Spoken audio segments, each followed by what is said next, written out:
দলদাস প্রশাসন, তার চটি চাটা প্রশাসন, তার অযোগ্য প্রশাসন আমাকে একটার পর একটা কেস, আমাকে একটার পর একটা কেস খাইয়ে ৩০০-র ওপর ভোগ খেয়ে দিয়ে আমাকে কোনো প্রমাণ করতে পারলো না। কল্যাণ বন্দ্যোপাধ্যায় না, আমি ফিরহাদ হাকিম না, আমি শওকত মোল্লা না, আমি গিয়াস মোল্লা না, আমি একজন সংখ্যালঘু সম্প্রদায়ের মানুষ, আমি একজন রাষ্ট্রীয় মুসলিম। আমি জগৎটা একদম একদম কি বলো মাটির সঙ্গে মিশে দিয়েছে এই মমতা বন্দ্যোপাধ্যায়, অভিষেক বন্দ্যোপাধ্যায়। আমি মাননীয়কে বলতে চাই, আপনার নাটক আর ড্রামা পশ্চিমবাংলার কোনো সংখ্যালঘু মেনে নেবেন না। পশ্চিমবাংলাটা নবান্ন বসে বসে গুন্ডামি করে, সেই গুন্ডার আমার বাড়ি ঘেরাও করে আমাকে মারধর করে আমার এই হাতে ভাঙচুর পাওয়া। ভারতবর্ষে যদি কেউ সঠিক দল হয়, কেউ যদি ভারতের একজন ছাতা এবং বটগাছ হয়ে থাকে, সেটা হলো নরেন্দ্র মোদীজি। আরে মমতা বন্দ্যোপাধ্যায়, তুমি আমাকে ধমকে চমকে আমাকে মারধর করে আমাকে জেল কাটিয়ে আমার আন্দোলন উঠতে পারবে না। নামাজ পড়া ইফতার খাওয়া স্বাভাবিক, উনি সংখ্যালঘুকার, উনি ধর্মটাকে শেষ করে দিচ্ছে। ফিরহাদ হাকিম, বেঈমান হাকিম, শওকত মোল্লা, শয়তান মোল্লা, গিয়াস মোল্লা, ঘুষখোর মোল্লা। আমি বলতে চাই অভিষেক বন্দ্যোপাধ্যায়, বাংলা হান থেকে তো স্টুডিও থেকে বলতে চাই, তোমারও বাপের ঠিকানা, বাপের পিতৃ পরিচয় গোটা সোশ্যাল মিডিয়া তাকিয়ে হচ্ছে যে অভিষেক বন্দ্যোপাধ্যায়ের বাপ আর মাকে। মমতা বন্দ্যোপাধ্যায় ঘুমিয়ে ঘুমিয়ে আমার স্বপ্নটা দেখেন, মমতা যখন ঘুমোতে যায় আমার আতঙ্ক থাকে। আজকে রাজনীতি নিয়ে তো আলোচনা করবই, কিন্তু তার পাশাপাশি যে বিষয়গুলি জানার, যে তুমি বর্তমানে কি করছো, তুমি পড়াশুনো করছো, কিংবা কত বছর তুমি রাজনীতিতে আছো বলো, কারণ বয়সটা অনেকটাই কম বাকিদের থেকে রাজনীতির ময়দানে। তোমার একটু ব্যক্তিগত বিষয় একটু জেনে নেবো। দেখুন, আমি 2018 সাল তখন ফার্স্ট ইয়ারে পড়তাম। এই এমন অপদার্থ মুখ্যমন্ত্রী, এমন অপদার্থ সরকার এই পশ্চিমবাংলা ব্যর্থ যদি কেউ জন্মায়, কালীঘাটে একজন জন্মেছে, তার নাম মমতা বন্দ্যোপাধ্যায়। চোরেদের রাজ্যে মমতা ব্যানার্জি, ধর্ষণের রাজ্যে মমতা বন্দ্যোপাধ্যায়। এই মমতা বন্দ্যোপাধ্যায় তার দলদাস প্রশাসন, তার চটি চাটা প্রশাসন, তার অযোগ্য প্রশাসন আমাকে একটার পর একটা কেস, আমাকে একটার পর একটা কেস খাইয়ে ৩০০-র ওপর ভোগ খেয়ে দিয়ে আমাকে কোনো প্রমাণ করতে পারলো না, আমাকে হ্যারেস করলো। আমার শিক্ষা জগৎটা একদম একদম কি বলো মাটির সঙ্গে মিশে দিয়েছে এই মমতা বন্দ্যোপাধ্যায়, অভিষেক বন্দ্যোপাধ্যায়। আমার মথুরাপুর কেন্দ্রে বাড়ি এবং আমার বিধানসভা মন্দির বাজার, আমার একটার পর বাড়ি ঘরদের ঘেরাও করেছিল 10/5/2019। আজ সেই দিনটার কথা আমি কোনোদিন ভুলতে পারবো না। 10/5/2019 আমাদের দাদা দাঁড়িয়েছিল শ্যামাপ্রসাদ হালদার, বিজেপির প্রার্থী হয়ে লোকসভায়।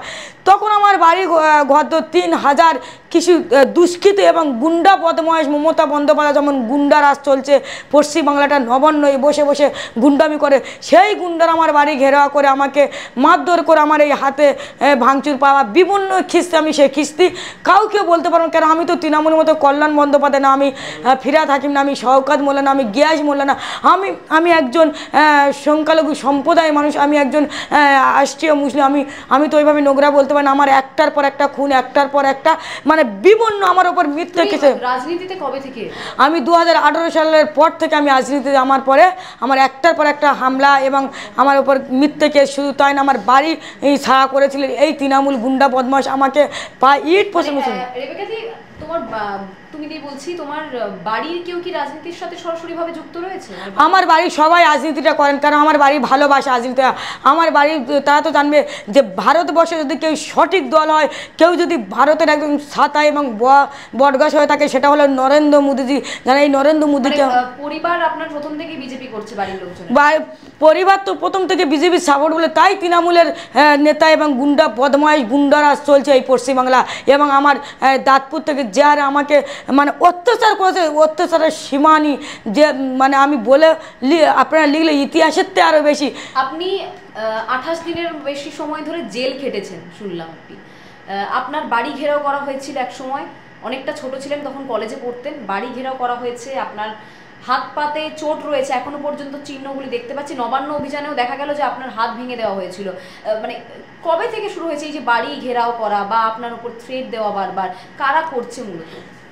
তৃণমূলের এখন গুন্ডা বদমাইশ এমএলএ জয়দেব হালদার এবং প্রাক্তন এমপি সিএম জাতুয়া IPS এখন বাপি হালদার, তারপর মৃত্যুঞ্জয় পাইক, বনমালী এবং বিভিন্ন অলোক ভট্ট। আমাদের 2021 সালে সে তারিখ আমার মনে আছে, 20 ডিসেম্বর শনিবার আমার বাড়ি, আমার 21 সালে আমার জন্মর 8 বছর আগেকার জায়গা কেনা 1995-96, সেই জায়গার দাম 2021 সালে লুটপাট করলেন এবং আমার দাদা আর বাবাকে অ্যারেস্ট অ্যারেস্ট করে নিয়ে গেল এই মমতা বন্দ্যোপাধ্যায়ের থার্ড ক্লাস প্রশাসন, নীলজ্জা বেহা, উনি যেমন দোকান কাটা বেহা কাল্লাগিনী মহিলা যেমন বসে বসে নবান্নয় আর আমাদের ওপর সেরকম অত্যাচার।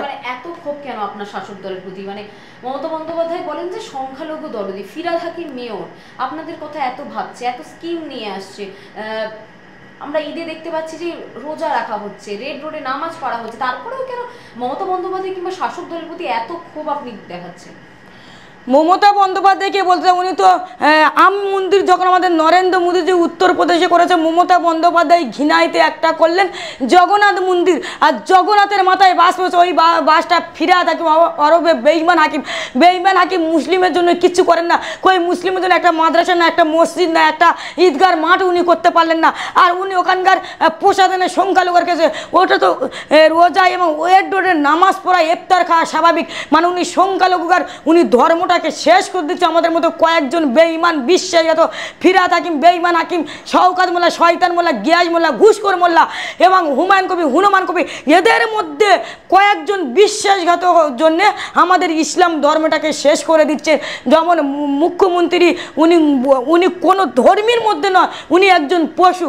উনি যদি বা পশু না হলে, আমরা দেখলাম বিহারে ভোট হয়েছিলেন, বিহারে একটা ইগিন চললো না, একটা সাপকা মারলো না, একটা খুন হলো না।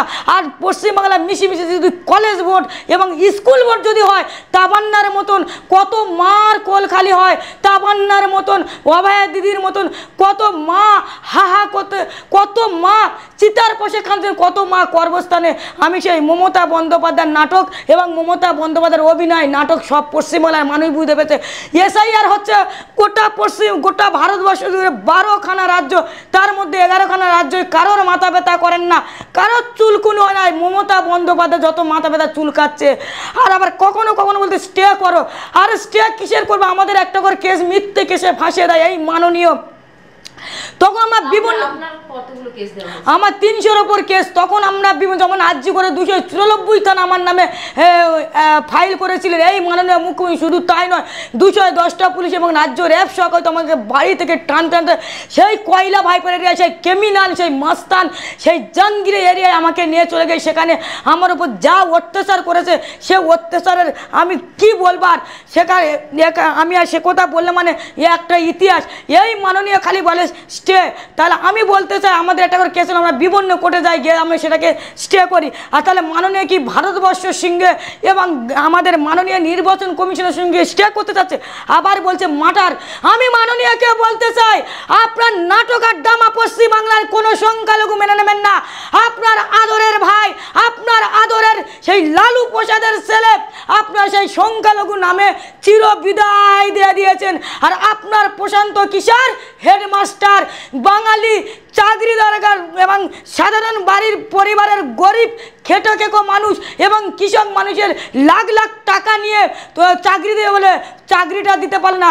তোমার চোর শিক্ষামন্ত্রী জেল থেকে ফিরে এলেন, আর শিক্ষকেরা তারা আজও ধর্মতলায়, মানে লেখাপড়া করেন যারা ধর্মতলায় বসেন তারা, আর চুরি ধর্ষণ করে যারা গাড়ি নিয়ে ঘোরে তারা। সেই তোমার সেই শিক্ষামন্ত্রী বাড়ি এলেন, আর পশ্চিমবাংলার মা বুন্নায় হিন্দু মুসলিম তারা কাঁচার মাননীয় নবান্নয় বসে বসে খালি হিন্দু মুসলিম করেন। এসআইআর হচ্ছেন বলছে মাটার। আমি মমতা বন্দ্যোপাধ্যায়কে বলতে, আপনি একজন পুলিশ মন্ত্রী হয়ে তাহলে মার্ডার হচ্ছে, তাহলে আপনাকে তদন্ত করা উচিত, অবিলম্বে সিবিআই এবং ইডিকে দেওয়া উচিত। কেন মার্ডার হবে না? আপনি নিজে প্ল্যান করে মার্ডার করাচ্ছেন, না আপনি নিজে পরিকল্পিত করে মার্ডার করছেন? মাননীয় আপনার দামা বন্ধ করা। আপনার হাত ভেঙে দেওয়া হয়েছিল নবান্ন অভিযানে, আপনার হাত আমরা দেখেছি। শুভেন্দু অধিকারী তিনি রুমাল বেঁধে দিয়েছিলেন, তারপর অপারেশন হলো হাতে। 1 মাস মতো আপনি হাসপাতালে ভর্তি ছিলেন, প্রায় 1 মাস মতো। তো কোথাও কি মনে হয় না যে এটা ষড়যন্ত্র ছিল, পূর্ব পরিকল্পিত ছিল বলে? নিশ্চয়ই ষড়যন্ত্র। আমি যখন আসছি আমাকে ফোন করে বললো একটা স্টাফ যে ম্যাডাম যেও না। আমি বলছি তোমার ক্ষমতা থাকলে আমি রেবেকা মোল্লা যাব, আমাকে কেমনভাবে আন্দোলন উঠবেন সেটাও আমি দেখতে চাই, আর পারলে আপনি এগিয়ে থাকবেন। এটা ষড়যন্ত্র করে মেরেছে, মারলে আমি মেরেছে, আমি পড়ে গেছি, ফের আমার পায়ে মেরেছে, তার মানে এটা ষড়যন্ত্র।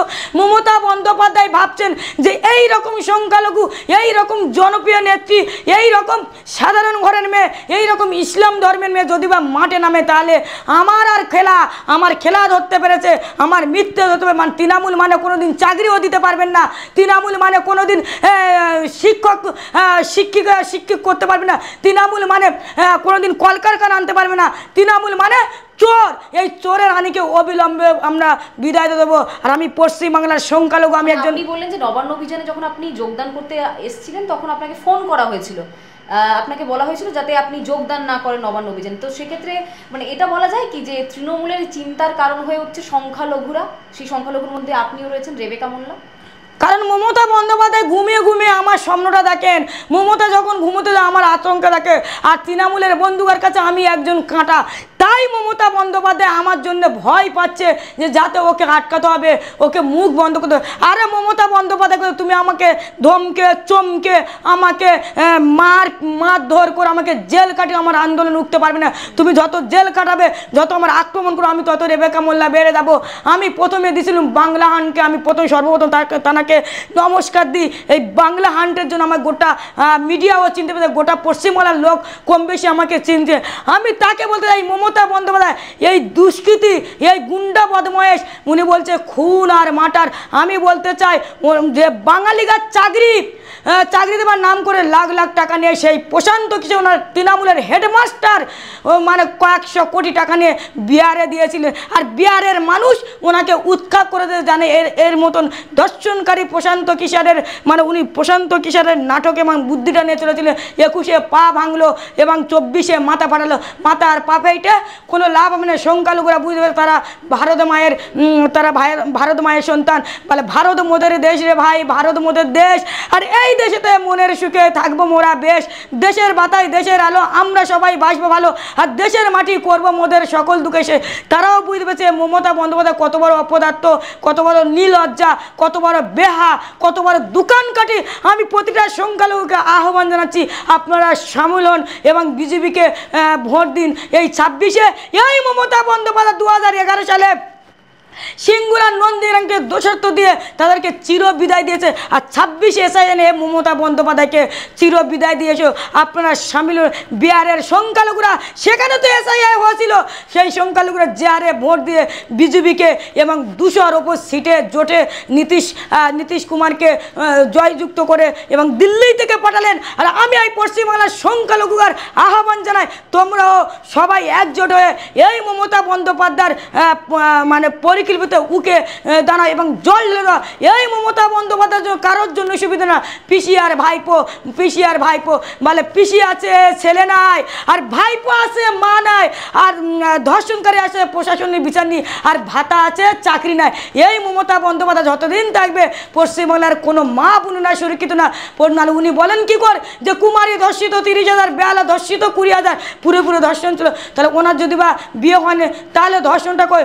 যেমন ভাইপো বলেছিলেন যে গণেশ কুমার আমাদের নির্বাচন কমিশনকে বলেছিলেন যে ওনার বাপ 14 বছরের ঠিকানা এবং আমাদের অমিত শাহজিকে ঠিকানা চাইতে চেয়েছিলেন, যদি না দেখায় পিটিয়ে মারবে বলছিলেন। আমি বলতে চাই অভিষেক বন্দ্যোপাধ্যায় বাংলা হান থেকে তো স্টুডিও থেকে বলতে চাই, তোমারও বাপের ঠিকানা, বাপের পিতৃ পরিচয় গোটা সোশ্যাল মিডিয়া তাকিয়ে হচ্ছে যে অভিষেক বন্দ্যোপাধ্যায়ের বাপ আর মাকে। কারণ আমি রেবেকা মোল্লা ভয় পাই না। আমি আমার বাপের 2002 সালের ভোটার লিস্টটি এবং ফর্ম ফিল আপ করে আমিও দেখাতে চাই। কারণ আমরা ভয় পাই না। আর অভিষেক বন্দ্যোপাধ্যায় দিতে পারবে না। আবার বলছে আমাদের নির্বাচন কমিশনকে বলছে যে কোটি পিটিপিট করে বলছে আমি এতে থাকি। আচ্ছা রেবেকা দি, সংখ্যালঘু সমাজের মহিলারা তারা কি চাইছে? মানে তোমার ফ্যান ফলোয়িং অনেকটাই বেড়ে গিয়েছে সমাজ মাধ্যমে, সেটা দেখলে আমরা সকলেই জানি। তো সেক্ষেত্রে দাঁড়িয়ে তোমাদের সংখ্যালঘু যে মহিলারা রয়েছে তারা কি ভাবছে? তাদের মধ্যে কি তুমি ব্যক্তিগতভাবে পরিবর্তন আনতে পেরেছো বা বিজেপিকে চাইছে তারা নিশ্চয়ই পরিবর্তন। তারা জেনেছে যে এবার দরকার ডবল ইঞ্জিন সরকার, এবার দরকার নরেন্দ্র মোদী সরকার, এবার দরকার মোদীজির সরকার, এবার দরকার ডবল ইঞ্জিন। মহিলারা চাইছে, বিভিন্ন মহিলারা তো দেখছে যে মমতা বন্দ্যোপাধ্যায় ঠক 1000 টাকার বিনিময়ে আমাদের ইজ্জতগুলো কুকুরের মতন শেষ হচ্ছে। উনি যার পারে তার সবল মানে এই মাননীয়। তাই সংখ্যালঘুর মুসলিমেরা এবং মহিলারা তারা ভাবছে পশ্চিমবাংলা থেকে এই আবর্জনা, এই আঞ্চলিক জল এবং ডাস্টবিনকে আমরা চির বিদায় দেবো। শুধু তাই নয়, যাদবপুর কেন্দ্রে আমার একটা কথা মনে হলো, আমাদের রাজ্যের ভাইস প্রেসিডেন্ট সংখ্যালঘু মোর্চা আনারুল কাজী 2021 সালের পর থেকে তার বাড়ি ছাড়া করে তুলেছে, যদি বাড়ি ওঠে তাকে খুন করে দেবে। আর তার হুমকি তার ছেলে বাসার কাজীকে যে আরে মারধর এবং প্রতিদিন আক্রমণের মুখে ফেলছে প্রাক্তন প্রধান লালটু এবং এবং এখন বর্তমান প্রধান হাসিনা এবং ওখানকার এমএলএ এবং কাল্লু সবাই ওনাকে ওপর আক্রমণ করতে। আমি প্রতিটা এসপি আইসিকে জানিয়েছি, কোনো লাভ হয়নি। আমিও আইসিকে বলতে আপনার জন্য 72 ঘন্টা সময় আছে, আপনি কি করবেন করুন। শুধু তাই না, তার 15 বছরের মেয়ে আর 1.5-2 বছর তুলে নিয়ে চলে গেছে এই তৃণমূলের গুন্ডা বদমা। আজও তিনি মেয়ের খোঁজ পাচ্ছেন না। এই এমন অপদার্থ। আর বাসার কোন মূর্তিকে খুন হবে, আর তাই খুন হবে রেবেকা মোল্লা আর আনারুল কাজী। কারণ উনি তো মমতা বন্দ্যোপাধ্যায় স্পটে হুমকি দিচ্ছে, ওনার হয়ে যে মুখ উনি যে অন্যায় করবে যদি কেউ বলতে চায় তাকে খুন করবে। আমি যাই বলতে চাই, যাদবপুর কেন্দ্রের সেই এসপি এবং বারাইপুর থানা পূর্বে আপনি যদি বাসার কাজে যদি একটা লোমে হাত দেন না, আপনাকে টেনে হিজড়ে কালীঘাটে থেকে আপনাকে চুলে নবান্ন থেকে চুলে মুড়ে আপনাকে কালীঘাটে পৌঁছে, আর কালীঘাট থেকে আপনাকে গঙ্গার জলে ছুঁড়ে ফেলে দেবো। আপনি যদি এত সংখ্যালঘু দরদি আপনি তাহলে বিরোধী বলে কেউ থাকবেন না। না আপনি ভয় পাচ্ছেন যে এরকম সংখ্যালঘুরা মাঠে উত্তরপ্রদেশে রাম মন্দির যখন হয়েছিল উনি তো গেছিলেন, তাকেও বাসার কাজে খুব মারধর করেছিল এই অপদার্থ মহিলা। উনি কারোর জন্য না, এই থার্ড ক্লাস মহিলা, এই বেহা নিলজ্জা, আর তাকে খুন করছে। এবং তার সেখানকার সিবি পুলিশ প্রতিদিন তাকে আবার বলছে এর নামে কেস করিস কেন, ওর নামে কেস করিস। আর আমি কার নামে কেস করব আপনি কি বলে দেবেন? আমি তাহলে আপনাকে বলতে প্রতিটা ও যখন মারে বা বিবনে এবং হসপিটাল ভর্তি করে রেখেছিল 1 সপ্তাহ বাসার কাজীকে রেখে, আবার ইঞ্জুরি সার্টিফিকেট একটা কেস বড়বাবু নেন না, খালি ফোন করে শোনে। আমি বড়বাবুকে বলতে চাই তাহলে আপনি গায়ে থেকে উর্দু খুলে দিন, আপনি গায়ে থেকে উর্দু খুলে দিন, যে আপনি তৃণমূলের ঝান্ডা ধরুন, আপনি তৃণমূলের পার্টি অফিস করুন, তাতে আমাদের কোনো মাথা ব্যথা। কিন্তু আপনার উর্দু আমি আরো ভালো ভালো খবর দেখতে সাবস্ক্রাইব করুন বাংলা হান্টের ইউটিউব চ্যানেল। বাংলা হান্টের আরো খবর দেখতে নজর রাখুন। বাংলা খবর মানেই বাংলা হান্ট।